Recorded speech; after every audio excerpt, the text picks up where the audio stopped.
Space News 66. Bonjour. Merci d'être ici avec moi une fois de plus. J'espère que vous allez très bien aujourd'hui. C'est Marie. Bienvenue sur ma chaîne. Ces informations peuvent être considérées comme de la science-fiction ou comme le spectateur le voit le mieux, et je les publie uniquement à des fins de divertissement. Cependant, je prends mes informations très au sérieux et pour ceux qui ont des yeux pour voir. J'écris ceci le matin du 21 février 2025. Pour les nouveaux, rappelez-vous que je suis une Tégétienne qui a grandi sur Terre, donc je me considère aussi humaine, et j'en suis fière. Comme premier commentaire de la journée. Oui, vous avez deviné le nom de mon vaisseau. Lorsque je l'ai nommé lors des dernières étapes de sa construction, je voulais que ce soit un hommage à l'humanité car le nom vient de la Terre. Ce qui m'a incité à le faire, c'est que pendant sa construction, mon vaisseau avait un nom temporaire qui ressemblait au nom final que vous connaissez. Il s'appelait Entris, qui est le nom d'une grande île à Témer, à Tegeta, et signifie aussi quelque chose comme résilience, d'ailleurs, et un joli nom pour un vaisseau. Ce nom, Entris, a maintenant été réutilisé pour l'un des deux autres nouveaux vaisseaux de classe Toleka actuellement en construction, l'autre étant nommé Charbik, bien qu'il puisse aussi être temporaire. Le nom, Enterprise, surnommé Biggie, représente pour moi l'essence même de la libération planétaire, être capable de vivre à nouveau parmi les étoiles, d'aller là où aucun humain n'est allé auparavant, et librement comme cela devrait être, aux côtés de toutes les autres races d'étoiles humaines lyriennes, et d'autres races amicales également. Nous en avons tous eu plus qu'assez de tous ces mensonges de la Fédération Galactique sur la souffrance pour atteindre la croissance spirituelle, et sur l'isolement étant essentiel pour maintenir la matrice de la Terre en marche, précisément pour fournir cette souffrance. Sur Terre, je suis sûr que si la vérité sur l'existence de l'humanité un peu partout dans la galaxie éclate, ce serait la fin de la matrice telle que nous la connaissons.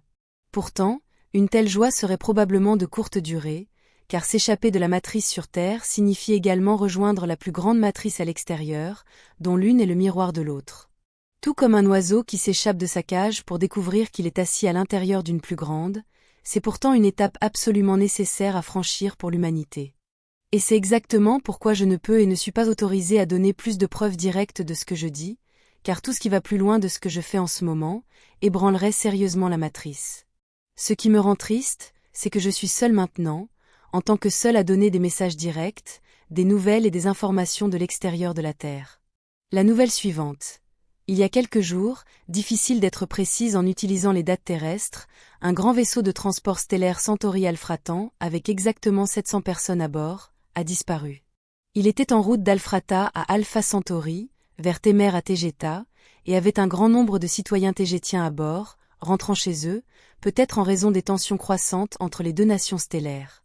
Le problème avec les Alphratans est qu'ils sont très désorganisés, donc ils disent qu'ils n'ont pas de liste de tous les passagers, ni de journal de bord pour leur vaisseau de transport. Il y a beaucoup, et je veux dire beaucoup, de trafic spatial entre toutes les civilisations interstellaires hautement avancées de ce cadran galactique.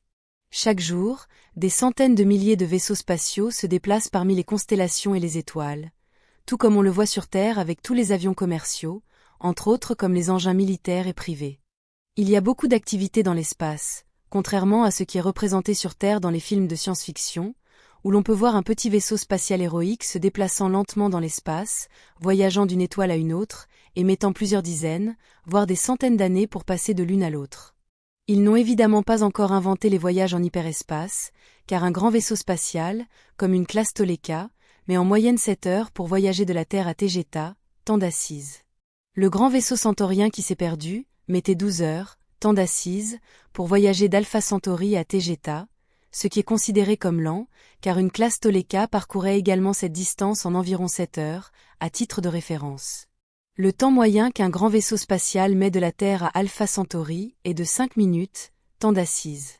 Le temps d'assises, c'est le temps que vous mesureriez perçu à bord d'un vaisseau spatial en mouvement avec un chronomètre appartenant à l'un des membres de son équipage.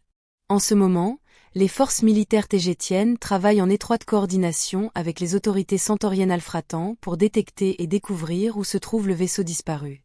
Comme le vaisseau s'est perdu alors qu'il voyageait en hyperespace, le pronostic n'est pas bon car il pourrait être pratiquement n'importe où, et à n'importe quelle époque. Cependant, les vaisseaux spatiaux laissent une sorte de sillage énergétique de courte durée, dont la fréquence et la vibration peuvent être utilisées comme indices pour déterminer où ils pourraient se trouver, bien que le sillage du vaisseau disparu doit s'être dissipé à présent. Nous soupçonnons une sorte de jeu déloyal avec ce vaisseau disparu, et mon cœur va à toutes les familles des disparus. Je vous tiendrai informé.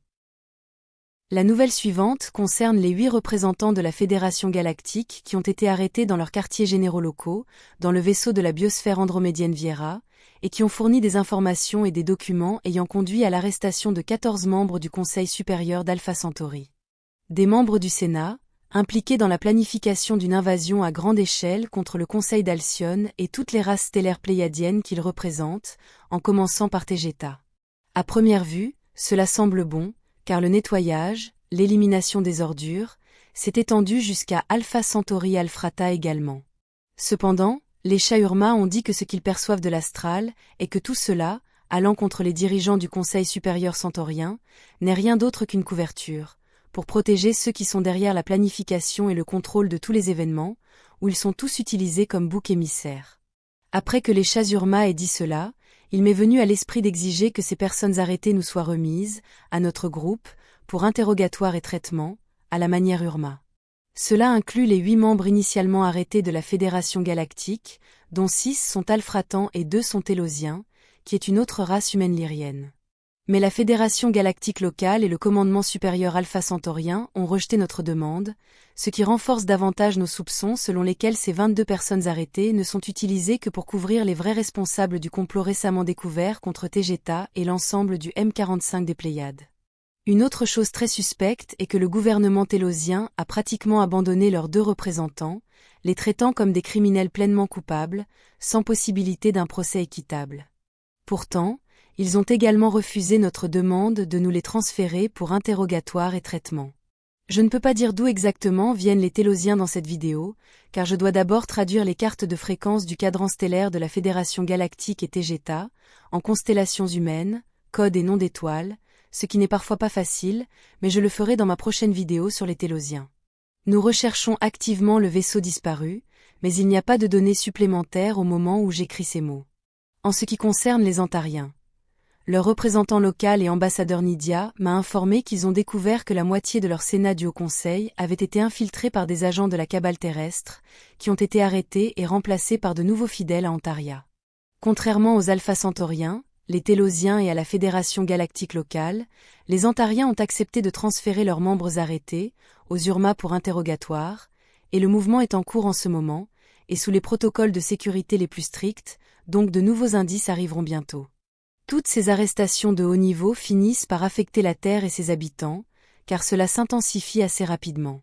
À ce stade, nous, en tant que groupe, sommes incapables d'intervenir directement dans les affaires de la Terre, et cela inclut l'arrestation de personnes malveillantes là-bas, car elles sont toutes sous la protection tacite de la Fédération galactique et de leurs règles, même si elles prétendent que ce n'est apparemment pas le cas, comme une conséquence non désirée du maintien de la matrice terrestre intacte.